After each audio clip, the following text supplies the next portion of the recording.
Résulté d'une longue histoire de l'agriculture française, le bocage planté au XIXe siècle est le résultat d'une relation étroite entre arbres et paysans. Ces haies structurant le paysage ont été en partie détruites lors du remembrement. Il en reste aujourd'hui 750 000 km. C'est important de maintenir ces infrastructures agroécologiques, ces éléments, parce que d'abord il y a des interactions positives entre la haie et le sol agricole. Il a été démontré scientifiquement qu'il y avait des liens très positifs au niveau de la biodiversité du sol, par exemple. Et puis, parallèlement, la haie va jouer aussi des fonctions très intéressantes en termes de régulation contre la lutte contre l'érosion, par exemple, de régulation hydrologique, mais aussi en termes de biodiversité. C'est des zones refuges pour certaines espèces, c'est des zones de nourrissage, voire des zones de migration. Malheureusement, beaucoup de haies sont en mauvais état écologique. Elles vieillissent et subissent un entretien mécanique dégradant avec lamier ou épareuse. Cette érosion qualitative se double d'une décrue quantitative. 11 500 km de haies disparaissent encore chaque année. Pourtant, face aux enjeux climatiques et d'effondrement de la biodiversité, le bocage apparaît comme une solution pour peu que sa gestion soit durable. C'est pour répondre à ces enjeux que le label haie a été créé par des agriculteurs et leur structure de valorisation du bois, appuyée par la FAC Agroforesterie.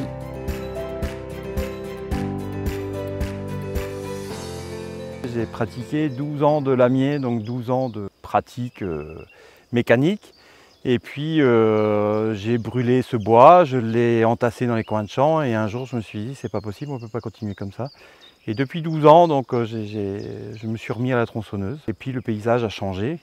Le label, c'était pour valoriser le travail que je faisais. Depuis plus de 20 ans aujourd'hui, on a des programmes politiques de maintien des haies, voire de replantation des haies. Donc le fait de pouvoir valoriser le bois, ça permet de donner la dimension économique, de redonner tout l'intérêt de la haie. Le label haie définit des pratiques de gestion durable à travers des indicateurs simples et mesurables. Donc du coup, on va commencer par les critères de qualité de coupe. Donc la première, c'est coupe nette sans éclatement. Là, l'idée, ce serait de revenir tailler au plus ras.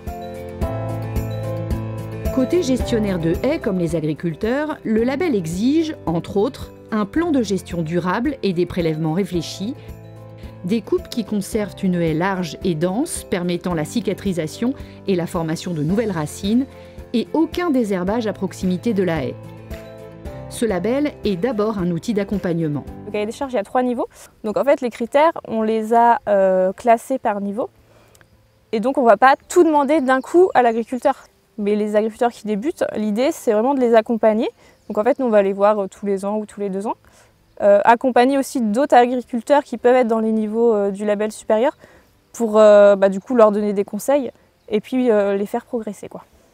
Nous, on y trouve un intérêt pour l'élevage, pour maintenir de l'ombre pour les animaux. Entre la prairie et la haie, on voyait un intérêt lié à la biodiversité.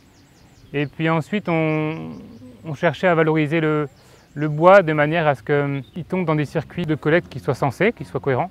Cohérent, le label prévoit aussi un cahier des charges distributeur, certifiant l'aval.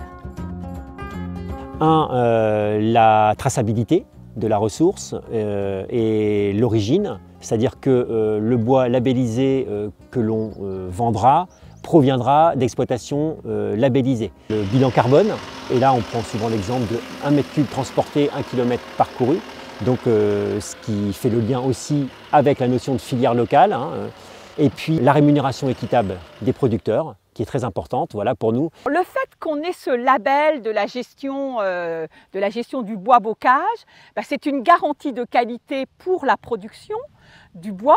C'est aussi l'assurance que la ressource sera gérée intelligemment et durablement.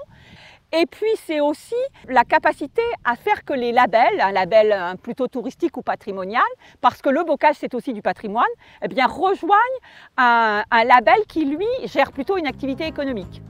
Ce projet a été sélectionné à l'échelle européenne pour ses qualités de mise en réseau, son impact territorial, sa thématique, son caractère innovant et inspirant, ainsi que sa réplicabilité sur d'autres territoires. Quand on dit qu'on veut accompagner la haie, c'est qu'on veut accompagner la transition agroécologique, c'est-à-dire une agriculture qui va se retrouver en synergie avec la protection de la biodiversité. Dans mes pratiques, aujourd'hui, le bois et la haie sont rentrés dans mon assolement. Et aujourd'hui, quand on fait cette exploitation de bois, on va rentrer dans des chiffres d'affaires qui sont similaires à une culture de blé ou autre. Le bocage doit être un point de liaison entre tous les habitants d'un espace rural parce que c'est une richesse pour les agriculteurs, c'est une richesse pour le tourisme, c'est une richesse pour la randonnée et c'est une richesse pour la biodiversité. Et finalement, l'histoire des talus, c'est pas on guette pas son voisin, mais au contraire, on construit avec lui une nouvelle histoire pour le territoire.